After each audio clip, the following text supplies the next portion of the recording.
ታዛ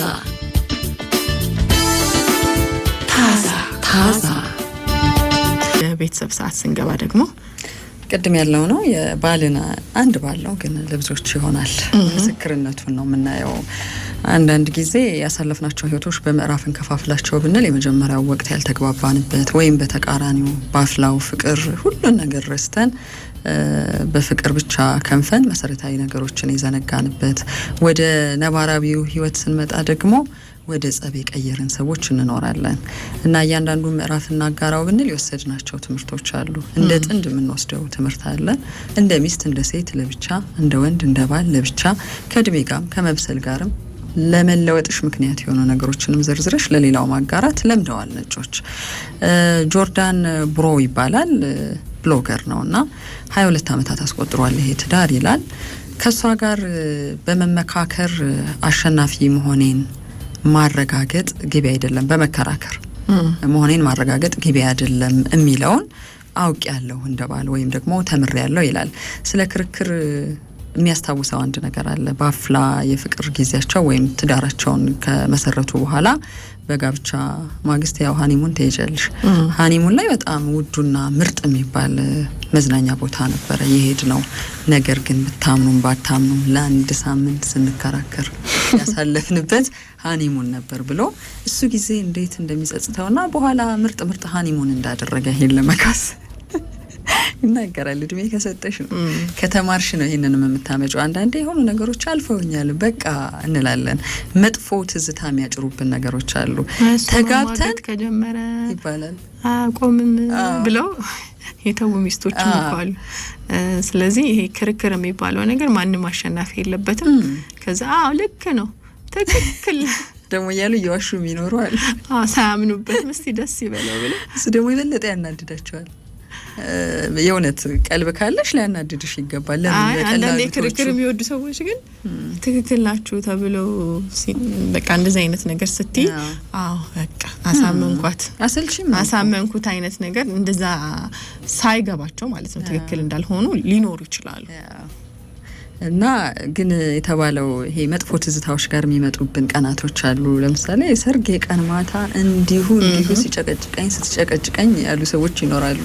የሃኒሙኑም እንደዛው ሌሎችም ምርጡ ቀን ያልኩበት ላይ የልደት ቀን ላይ ነገሮችን ያበላሽቶብኝ ያልን ካለን ትምህርት ከወሰድን በኋላ ያረጋግጥናቸው ነገሮች ካሉ ያንን የሚደግም ነገር ማድረግ ይቻላል። ግን አንዳንድ እንዳልሽው ነው ትልልቅ ሁነቶች አሉ በህይወታችን ውስጥ በተቻለ መጠን እንዳይበላሹ ጥንቃቄ ማድረግ እና ትዝታው በመጣ ቁጥር ቀኑ የሚታወስሽ ያ መጥፎ ነገር በተለይ ሳትማሪ ደግሞ ቀጥለሽ ከሆነ እና ሌላ ጊዜ መስጠት ቆይ መለስበታለሁ ካልተባለ እና ምን ይላል ጆርዳን? ክርክር በተለይ ከሚወዱት ሰው ጋር መጥፎ ልምድ ነው። በተለይ እኔ አሸናፊ ነኝ የሚባልበት ክርክር እሷን በጣም የሚጎዳት ሆኖ አየሁት ይላል እያስተዋለ ሲሄድ። አስቀያሚው ነገር የኔ ሀሳብ አሸናፊ እስኪሆን ድረስ ነጥቦችን ማንሳት አላቆመም ነበር። በቃ ተወውሺ ስትለኝ ሁሉ ይሄ ክርክርማ አያበቃ እንዴት እንደተሳሳትሽ ላስረዳሽ እየሞከርኩ ነው ያለሁት እያልኩ እሷን መጨቅጨቅና ማሰልቸት እቀጥል ነበር። አሁን ሲያስበው ያናደዋል። ይሄ ማንነቱ ነይ ቁጭ በያላ በቃም ና ቁጭ በላላ በቃም የምንባባል ሰዎች ልንኖር እንችላለን። በኋላ ከህይወት የተማርኩትና ግንኙነታችንን ወደ ጤናማነት የቀየረልን ተግባርን መፈጸም ጀመርኩ ይላል። ጥሩና በጎ ያልኩትን ነገር ስትሰራ በጣም ማድነቅና በዛኛው ጉዳይ ላይ እንዲህ ብናደርግ ጥሩ አይመስልሽም የማለት ወይ መከተል ጀመርኩ። በዚህ ሰዓት በጓን ነገር እንዳየሁላት እንደተረዳኋት ደጋፊዋ እንደሆንኩና ያበረታታኋት እንደሆነ ስለምታውቅ የማትፈልገው አጥብቃ የምትነፍቀው ነገር የምትነቅፈው ነገር ቢሆን እንኳን በስርዓት አዳምጣ አለመስማማቷን በፍቅር እየሳመችኝ ሁሉ ሊሆን ይችላል የምትገልጽልኝ ይላል። አለመስማማት በጩኸት ሲሆንና በፍቅር ልዩነት አለው ይላል። ይሄን ከ22 ዓመት ትዳሩ የተማረው ነገር ነው። ሁለተኛው ሚስቴ ምግብ ዝግጁ ነው ስትል ሁሉንም እሰራ የነበረውን ነገር ሁሉ አቁሜ ወደ ገበታ መሄድ ሌላው የወሰድኩት ትምህርት ነው። ፍቅርን መግባባትንና ደስታን በትዳራችን ውስጥ ያመጣልኝ ነገር ነው ይላል። በየዕለቱ ነው እንግዲህ አይደል ምግብ ማብሰል ያለው። በቀን 3 በለው እሺ በቀን 2 እንኳን ብንለው ምግብ ደርሷል ወደ ጠረጴዛ ና ምግብ ብላ ሲባል መምጣት አለበት። ባል በእርግጥ እሱም ሰርቶ ነይ አይበል አይደለም። በአብዛኛው ግን ይሄ ስለሚያጋጥም ነው። ሚስቶች ምግብን ሲያዘጋጁ ባሎቻቸውን ለማስደሰት ኃላፊነታቸውንም የመወጣት ማረጋገጫን እየሰጡ ነው። ምግቡን እየጠበቅ ነው ስለመሆኑም እያሰቡ ነው የሚያዘጋጁልን። ስለዚህ ስሜት አለው፣ ትኩረት አለው ለነሱ። ይሄ ዝም ብሎ እንደምናስበው ቀላል ነገር አይደለም ይላል። አንድ ጊዜ ይሄን ነገር ልጨርስ ተይኝ እል ነበር አለ። ቆይ ስራ ይዣለሁ፣ ውጪ በልቻለሁ፣ ቆይ እስቲ ተረጋጊ አጭቅጭቅኝ እል ነበረ። እነኚህ መልሶች በጣም ከባድ ስሜትን ያጭሩባት ነበር። አዎ የሆነ ክብር የሚያጓድሉ መልሶች ናቸው አይደል? አክብሮት የጎደላቸው መልሶች ናቸው። እኔ መሄድ ማድረግ እኮ እችል ነበር፣ አንተ ከውጭ ስትገባ ወይም ምግብ እያስፈለገህ ሌላ ነገር መስራት እችል ነበር ያስብላል። የእነሱን አዛዥነት ብቻ የሚያሳይ ነው ትለኝ ነበረ ሚስቴ። ያው ወንዶች ልክ እንደዚህ ሲያደርጉ ና ብላ ቁጭ በል ይሄን አድርግ ብለን ስንል አንቺ አታዥኝ ምን ያስፈልግ ነው መመጣው አይነት ነገር ያለው ነው ብላ ሁሉ ጊዜ በዚህ እንከራከር ነበረ። እነሱ ሲፈልጉ አንጪ ሲሉ ነው ማቅረብ ያለብን አይደለም የሚል መልስም ሰጠኝ ነበር። ያልተገባ ወሬ ያወራሉ ማለት ነው። በዚህ ምክንያት እነሱ በፈለጉ ሰዓት አንጪ ሲሉ ማስመጣት እንደሚችሉ የሚያሳይ ነው የሚለውን ግን አምኜ ተቀበልኩላት ይላል። ምግብ ደግሞ በባህሪው ትኩስ ሲሆን ቴክስቸሩ ሳይቀየር ከለሩ እንዳማረ እሷ በነበራት ንቃት ፍላጎትና ታታሪነት ሲቀርብ አብሮት እንግዲህ ፍቅሩም ሰላሙም መግባባቱም ይቀርባል። ገበታው ላይ ልዩነት አለው የሚለውን አጣጥም ያለው። ከዚሁ ጋር ተያይዞ ሌላ የተማርኩት ነገር ይላል ጆርዳን፣ በአትኩሮት መመገብ፣ ምግብን ማድነቅ፣ በስርዓት መመገብ ለቤተሰቡና ለልጆች አራያ መሆንን ትፈልገዋለች እና ሁልጊዜም ደስ ተሰኝታ በኃይል ተሞልታ በፍቅር ሆና የምታሳልፈው አንዱ ጊዜዋ ነው። ሁልጊዜ ታመሰግነኛለች ምግቡን ከጨረስን በኋላ ይላል። ይሄ እንግዲህ እንዲከባበሩ ያደረጉበት አንዱ ምክንያት ሆነ። እሱ በመቀየሩ ነው እንግዲህ። ሌላው የሚስትህን ምክር እመነው አክብረው የሚለው አባባል ብቻ አይደለም፣ ሰርቶልኝ አይቼዋለሁ ይላል። ሚስቴ ከራሷ በላይ ለእኔ እንደምትጠነቀቅ ከኔ በላይም እኔን አግዛ ጥሩ ህይወት እንድንኖር ማድረግ እንደምትፈልግ በብዙ ነገር አረጋግጫለሁ። አንዳንዴ ሚስቶች ባሎቻቸውን ሲመክሩ ይህ ለእኔ የምትመክሪን ነገር ለራስሽ ብታደርጊው እንደ ባል አንጣም ሊተያዩ ይችላል። የሆነ ነገርማ አስባ ነው እንጂ ወይም የሆነ ነገርማ ክፋት ተንኮል አስቦ ነው እንጂ እውነት ለእኔ እንዲጠቅመኝ ፈልጎ አይደለም። ተመሳሳይ ምክር ግን ከሌላ ሰው ተመክረው ይነቃቁ ይችላሉ። ልክ ነው ሊሉ ይችላሉ። ችግሩ ወይ ከባል ወይ ከሚስት መምጣቱ ሊሆን ይችላል። አንዳንድ ጊዜ እንደዚህ አይነት እኮ መተላለፍ አለ። ልክ ነው።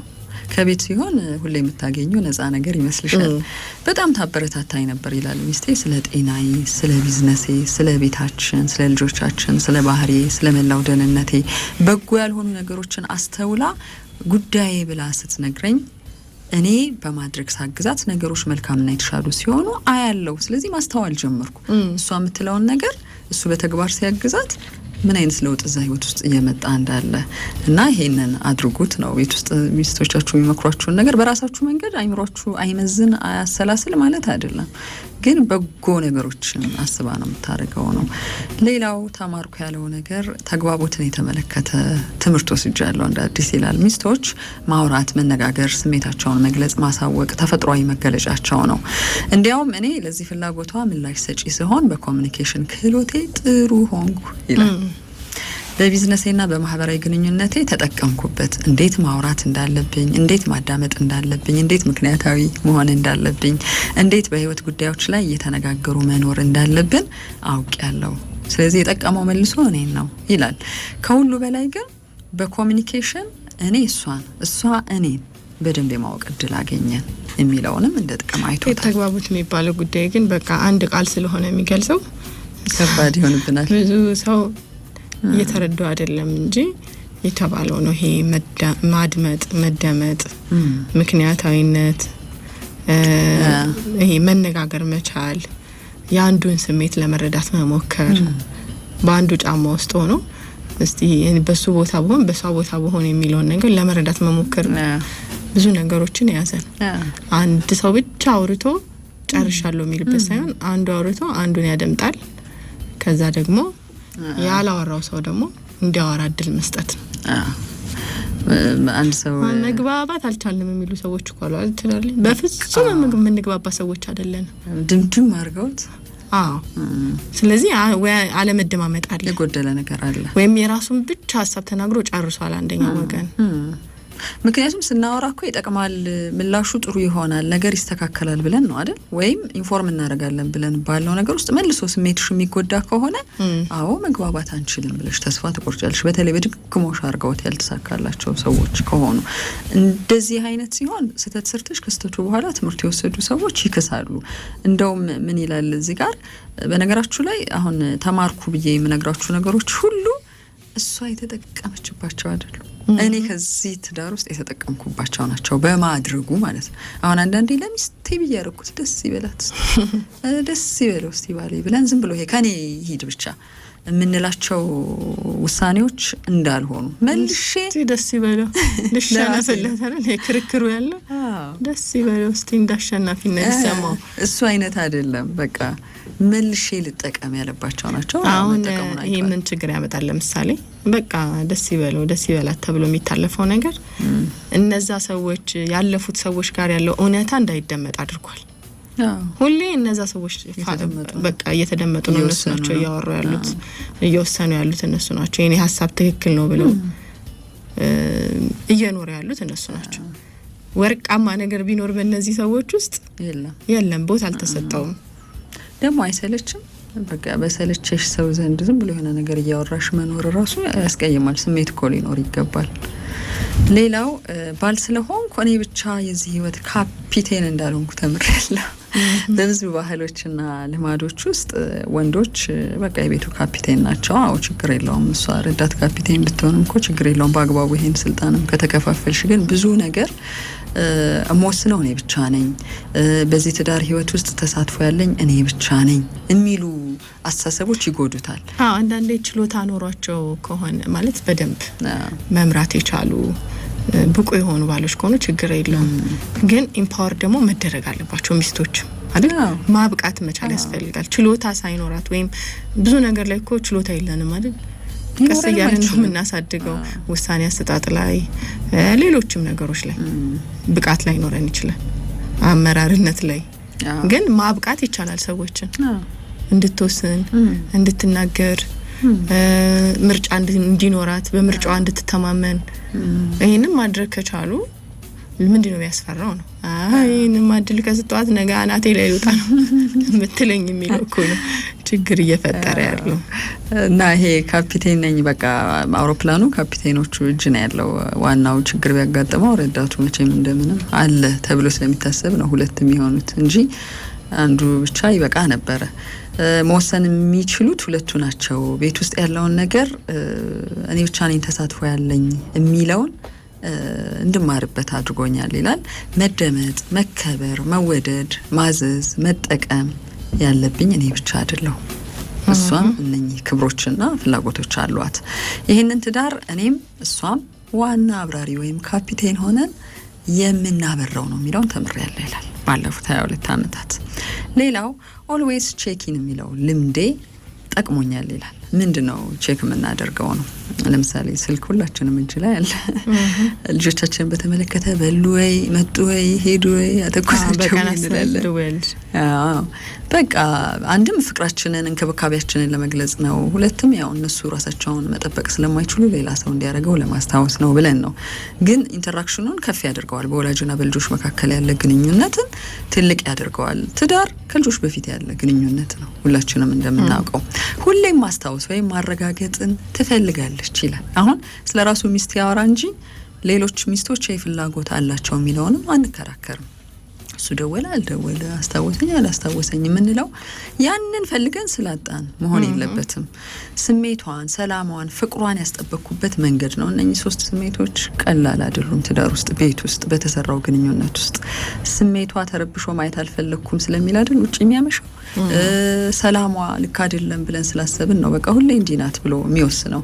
ፍቅርም ቀንሳለች፣ እንደ ድሮ የምትንከባከብ ሴት አይደለችም የሚለው ነገር የመጣው ያልተጠበቀ ነገር ስለሆነ ነው። ስሜት፣ ሰላም፣ ፍቅር እሱ አስጠበቅኩት ይላል። በዚህ በቀን ውስጥ መደወል በጣም ለአጭር ጊዜ የለመድኩት ነገር ነው፣ ጠቅሞኛል ይላል። ባልችል እንኳን ቴክስት ማድረግ በምንም ቢዚነት ውስጥ ቅድሚያ የምሰጣት ሚስቴ እንደሆነች ማሳወቂያ መንገዶቼ ናቸው።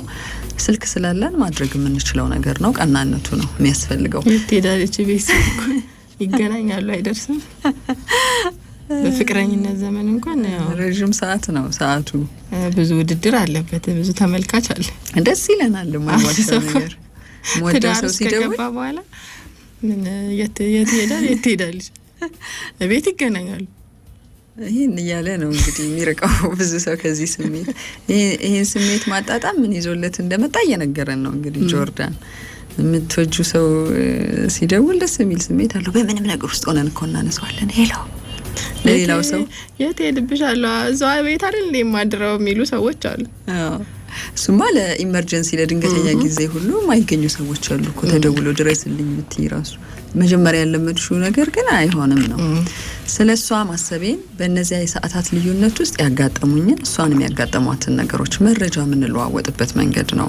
መረጃ መለዋወጣችን ግንኙነታችንን አጠንክሯል፣ የበለጠ አቀራርቦናል ይላል። ስለዚህ እንዴት ዋልሽ፣ ቀኑ እንዴት ነው፣ ምን ገጠመ መባባል በኃይል የሚሞላን ልምዳችን ሆኗል ብሏል። አንዳንዴ ግንኙነት ውስጥ ልንዳከም እንችላለን። ሌላው ከስራ በኋላ በቀጥታ ወደ ቤት መሄድ ይላል። ካም ስትሬት ሆም አፍተር ወርክ የሚለው መርሄ ሆኗል ይላል። ይሄ እንግዲህ ሁሉም ሰው ሊያደርገው አይችልም። ሰውየው ሄዶ ሚስትየዋ ላትኖር ትችላለች በህይወት ውስጥ። አሁን ብዙ ጊዜ ሚስቶች ብቻ የሚፈልጉት አድርገን ማሰብ የለብንም። ያው አብላጫው ሰው ጠዋት ይወጣ ሌሊት ይገባል መባሉን መሰረት አድርጎ ኮምፕሌን ስለምናደርግበት ነው እንጂ ጉዳዩ ስራው የኑሮ ዘዬው ይወስነዋል። ግን የሱን እየነገረን ነው። ይሄ ቀላል ነገር ይመስላኝ ነበር።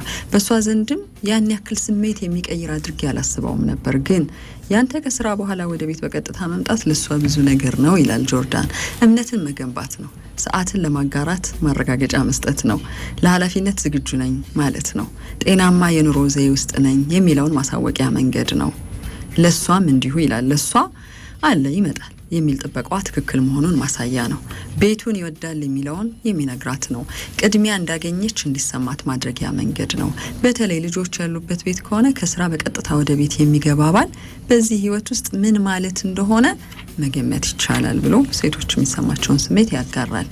ከሚስቴ ጋር ያለኝን ግንኙነት ሌላው ያሰፈረው የተማርኩት ያለው ጉዳይ ከሚስቴ ጋር ያለኝን ግንኙነት መልካም ሳደርግ ከፈጣሪ ጋር ያለኝን ግንኙነት ማስተካከል መሆኑን ተምሬበታለሁ። ጸሎቴ ይሰማል፣ እቅዴ ይሳካል፣ ውጥረቴ ይቀንሳል፣ ቀኔና ውሎዬ ሰላማዊ ይሆናል። ትዳር ለባሎች ሰርቭ መደረግ መገልገል ብቻ አይደለም ማገልገልም ነው የሚለው። በቃ ያው ሃይማኖት ውስጥ የምንሰበካቸው ነገሮችን እንዳስታውሳቸው ምክንያት ይሆናል ይላል። ከትዳር በፊት ያልፈታኸው ችግር ሚስትህ የምትፈታው አይደለም የሚለውንም ተምሬያለሁ ይላል። ግን ሌላኛውን እድል ደግሞ ያስታውሳል ስለተማረው ማለት ነው። ሁላችንም የራሳችን ችግር ይዘን ነው የምንገባው ትዳር ውስጥ። እሷ እንድትፈታው ልታግዝህ ትችላለች። ልታግዝህ ነው ለመታገዝ ዝግጁ ከሆንክላት ነው። ስለዚህ ለመታገዝ ዝግጁ መሆንን ተምሬያለሁ ይላል። ለምሳሌ ብዙ ወንዶች ሱስ ውስጥ ሆነው ይገባሉ። እሷ እንድትፈታው እንዴት ነው የምትፈታው? እሱ ዝግጁ ካልሆነ ወይም እሷ ለምትለው ነገር ካልተስተካከለ። ሌላው ሆም ብሎ መኖር ቁልፉ ነገር ነው ይላል። ያው በግርድፉ ስንተረጉመው ነው ኢንቴንሽናሊቲ ኢዝ ኪ በሪሌሽንሺፕ ውስጥ ይላል። በእግረ መንገድ አይደለም የሚኖረው ነው። ሆም ብሎ መሳም፣ ሆም ብሎ ማቀፍ፣ ሆም ብሎ ማውራት፣ ሆም ብሎ ጊዜ ማሳለፍ፣ በቃ ብዙ ሆም ብሎች አሉበት ነው። ጤናማ ትዳር በድንገቴ ወይም ደግሞ አክሲደንታሊ ሊሆን አይገባም። በደንብ ታስቦበት ነው የሚለውን ነገር ተምሬያለሁ ይላል። መጨረሻ ላይ የሚያስቀምጠው ነገር ታስቦበት ከውስጥሽ ተሰምቶሽ ከውስጥሽ ፈንቅሎሽ የምታረጊው ነገር ነው እንጂ ተገደሽ ወይ የሆነ ድራማ ለመስራት ወይም እንዲህ ባደርግ እኮ እንዲህ ልትሆን ትችላለች ብለሽ ስሌት ውስጥ ገብተሽ የምታረጊው ነገር አይደለም። ፎቶ ቤት ስንሄድ አሁን ጠጋ አቀፍ ይባላል። እንዲሁም ፎቶዎች ካየሽ በስማ ምን አይነት ፍቅር ቢኖራቸው ነው ያስብላል። ከፎቶ በኋላ ያው በዳይሬክተሮች ስለሆነ የተነሱት ምን ስሜት እንደሚሰጥ አይላይን መታየታቸው፣ አስተቃቀፋቸው፣ እጅና እጅ መያያዛቸው በጣም የሚፋቀሩ ጥንዶች ናቸው ያስብላል። ግን ብዙ ችግር አለ ወይም በመደበኛው ህይወታቸው ውስጥ እንዲህ እጅ ለእጅ እንኳን ተያይዘው የማያውቁ ሰዎች ሊሆኑ ይችላሉ። መጨረሻ ላይ ምን ይላል? ቅድም ካለው መንፈሳዊነቱ ጋር ትዳር ከፈጣሪ ጋር ባለን ግንኙነት የሚጠበቅ እኔ አንድ ሊፍት ውስጥ ምን አየው መሰለሽ በእድሜ ገፋ ያሉ ናቸው ባልና ሚስት ናቸውና ፈንጠር ብለው ነበር የቆሙት። ያው ሊፍቱም ትንሽ ሰው ስላለው ልክ ሊወርዱ ሲሉ ባል የሚስታቸውን እጅ አፈፍ አድርገው ያዙና ሲወርዱ ወጣት ልጅ ናት ደስ ሲሉ አለች እና እድሜያቸው ትልቅ ነው እዩልን ብለው አይደለም በቃ እሳቸው ሁሌ የሚያደርጉት ነገር እንደሆነ ያስታውቃል በቃ ሁሉ ጊዜም አስበውበት የተሰምቷቸው የሚያደርጉት ነገር ነውና ሚስታቸውን እጅ ሳይዙ አይወርዱም የሚለው እንድታይ የሚያደርግ ነው ለትዕይንት ብለው ያደረጉትም ነገር እንዳልሆነ ያስታውቃል እና ይሄ ከእድሜያቸው መግፋት ጋር ትልልቅ ሰዎች ከመሆናቸውና መያያዛቸው መደጋገፋቸውና ፍቅራቸውን እንድታዩ ያደርጋል እኔ እንደዚህ ትልቅ ሰዎች ማቃቸው ነበሩ ነፍሳቸውን ማርሳቸው ሞተዋልና በልጅነት ተቀርጾብሽ የሚያድግ ነገር አለ አይደል ሲወጡ ገበያ ሊሆን ይችላል ለቅሶ ሊሆን ይችላል ጠላቸውን ያስተካክሉላቸው ማንም ቆሚያቸው አይልም ቆሞ ስራይ ብለው እነሱም እንታይ ብለው ራሳቸውን ያስተዋውቁ አይደለም ውስጥ ልብስ ከስሪ ጋር ይለ ውስጥ ልብስን አስተካክለው ጫማ ደግሞ ያልተጠረገ ካለ እዛው በረንዳ አካባቢ ያለ ስፖንጅ ነገር አንስተው ጎንበስ ብለው ሰውየው ጠራርገው ለምን ሴትዮዋ ቢዚ ናቸው ልጆች ብዙ ወልደዋል ያሳድጋሉ እና ብዙ ነገርሽ ፍጹም ሆኖ አትወጪ የሚቀሩ ነገሮች አሉ ስለዚህ ሚስታቸው ምን የሳቱት ነገር አለ ሲታዩ ሚለውን ያስተካከሉ ነው መስታወት ናቸው ማለት ነው በቃ ይሄን ካደረገ አንድ ሰው ውስጥ ደግሞ ብቻቸው ጊዜና ቦታ ሲኖራቸው ፍቅራቸው እንዴት ይጋራሉ ይታወቃል ፍንጭ የሚሆኑ ነገሮች አሉ ስለዚህ መጨረሻ ላይ ምን ይላል ቅድም መንፈሳዊነቱን በተመለከተ ከፈጣሪ ጋር ያገናኘውን ነገር ተናግሮ ነበር አይደለም ከሚስቴ ጋር ያለኝን ግንኙነት መልካም ሳደርግ ከፈጣሪ ጋር ያለኝ ግንኙነትን ማስተካከል ነው ከሱ አሁን ፈጣሪን አስበው አይደለም ከሱ ጋር ጥሩ ሲሆን መልስ እየሰጠው ነው ፈጣሪ የሚለውን ነገር በደንብ አዛመደው ከዚሁ ጋር የሚሄደው መጨረሻ ላይ ጽሁፉን ሲዘጋ ያለው ነገር በመጨረሻም ይላል ትዳር ከፈጣሪ ጋር ባለን ግንኙነት የሚጠበቅ በፈጣሪ ጋር ካለን ግንኙነት ከሌላ የሚያገኝ ግንኙነት ነው ይልና የሚረዳ ግንኙነት ነው የሚታገዝ ነው በፈጣሪ ዋስትና የሚያገኝ ነው የሚለውን ማረጋገጫ አግኝቻለሁ የሚለውን ደግሞ ማጠቃለያ ጽሁፍ ያደርጋል ማለት ነው አንዳንዴ እንደ ሰው ደግሞ ታረጊና መጨረሻው እንዲህ ነው ብሎ አምኖበታል ማለት ነው እሺ ታዛ ነው እየሰማችሁ ያላችሁት